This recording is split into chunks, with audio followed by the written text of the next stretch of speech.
नमस्कार, मैं खुशी चौधरी जी समाचार न्यूज़ में आपका स्वागत है। जैसा कि आप देख रहे हैं, आज हम आए हैं ग्रेटर नोएडा जैतपुर। तो यहाँ पे हमारे साथ उपस्थित है भारतीय किसान यूनियन भानु के राष्ट्रीय अध्यक्ष भानु प्रताप सिंह जी। आइए इनसे कुछ दो सवाल करते हैं कि इन्हें यहाँ पे आके कैसा लगा।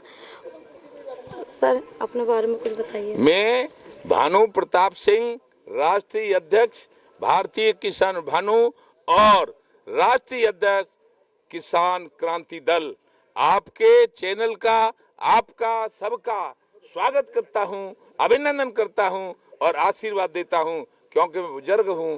आशीर्वाद देता हूं कि आपकी तरक्की दिनों रात होनी चाहिए। धन्यवाद। मैं आपसे कुछ दो सवाल करना चाहती हूँ। जैसे कि सब जनता को पता है कि पहले आपने बीजेपी के लिए खूब समर्थन किया, तो ऐसा आप लोगों के बीच क्या हो गया जो आप उनसे अलग हो गए और उनके खिलाफ हो गए? तो उनके बारे में आप कुछ बताइए।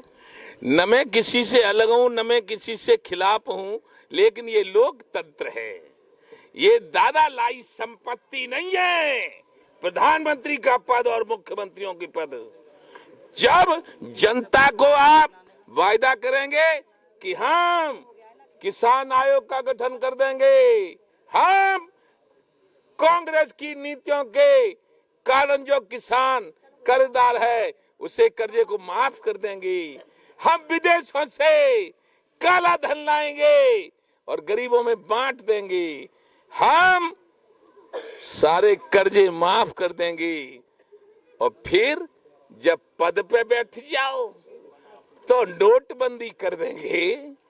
और नोटबंदी में भी 1000 का नोट बंद करके 2000 का चालू कर देंगे और फिर दिमाग में जब आवेगी तो 2000 का भी बंद कर देंगे।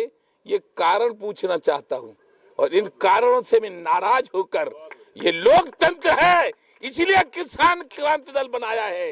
हिंदू, मुस्लिम, सिख, ईसाई, जैन, बौद्ध, चाहे वो किसान हो, चाहे वो छात्र हो, चाहे वो नौजवान हो, चाहे वो मजदूर हो, व्यापारी हो, सैनिक हो, शिक्षक हो, मीडिया हो, और चाहे वो सेना हो, चाहे वो पहलवान हो, चाहे वो किन्नर हो, सारे मोर्चे खोल रखे हैं। और प्रजातंत्र में नंग बड़े परमेश्वर थे। नंगा ने ऐलान कर दिया है कि आपके खिलाफ इसीलिए लड़ूंगा कि आप कहते कुछ हो और करते कुछ हो। प्रधानमंत्री जी, आप में झूठ बोलने की तो महारत हासिल है। बहन और भाइयों, मैं काला धन लाऊंगा। एक अम्मा आई हमारे पास, भाषण सुन के बोली कि बेटा अब तो भैंसियां आवेंगी। मैंने भैंसियां कहां से आवेंगी? क्या कहता रहे थे प्रधानमंत्री काला धन लाएंगे, काला धन भैंस थी तो कहता है द्वैत भैंस में नहीं समझ में। मैंने की मम्मा भैंस ना पड़रू ना मिलेगो, सुन न मिलो न मिलो कछु तो अति सर्वत्र बरसते। अति हो गई झूठ बोलने की। तो जो ये किसान आयोग का गठन, ये लोकतंत्र है, इसलिए जो भी केंद्र में रहेगा उसको करना पड़ेगा। गलत नीतियों के कारण भाव नहीं मिले, इसलिए देश का पूरा 80% किसान कर्जदार है। एक एक कर्जा माफ करना पड़ेगा। इन भारत के प्रधानमंत्री ने और यहाँ की जो हमारी वो वित्त मंत्री हैं, उन्होंने हजारों करोड़ रुपया उद्योगपतियों को माफ किया है। जब हम रोटी दे, हम सब्जी दे, हम फल दे, हम दूध दे, हम दही दे, हम और हम सूखी रोटी खावे, और हम जब फसल के दाम न मिले तो कर्जे में आत्महत्या कर ले। मेरे सोने जैसे बेटे ने 24 जनवरी सन 18 7:30 बजे सुबह आत्महत्या ये कह के करी थी कि किसानों के कर्जे माफ नहीं किए 17 में सरकार में आने के बाद, इसलिए मैं आत्महत्या करता हूं। लेकिन पापा, अभिमन्यु की मौत के बाद जैसे अर्जुन ने प्रतिज्ञा की थी कि मैं कौरवों की 18 छोड़ी सेना और सारे महारथी जो दुर्योधन के रसगुल्ले खाके कौरव दल में चले गए उन सबको 18 दिन में नेश नाबूद कर दूंगा। ऐसे ही कहा था उसने।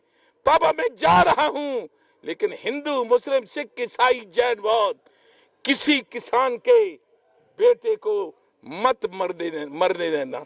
अर्जुन बन जाना, लोकतंत्र का अर्जुन, और सरकार से लड़ना और किसानों का भला करवाना।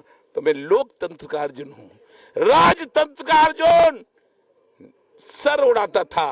और यहाँ क्या होगा? किट दबाएंगे, पिट हराएंगे, और हम जिसको कहेंगे सिट जिताएंगे। तुम चुनाव लड़ना चाहो तो तुम भी लड़ लेना। जय जय श्री राधे। 2024 में जो लोकसभा के चुनाव जो प्रत्याशी आप खड़े कर रहे हो, इसमें आपके साथ गठबंधन होगा या मतलब अकेले आप प्रत्याशी लड़ोगे? हम अर्जुन हैं, न गठबंधन होगा न सठबंधन होगा। चोर चोर मोसाते भाई।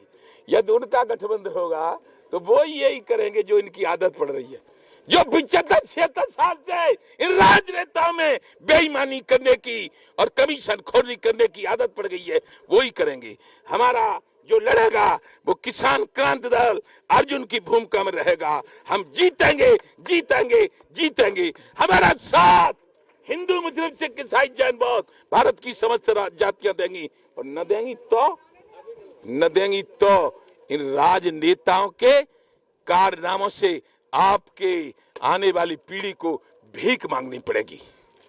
न देंगी तो। जय जय श्री राधे।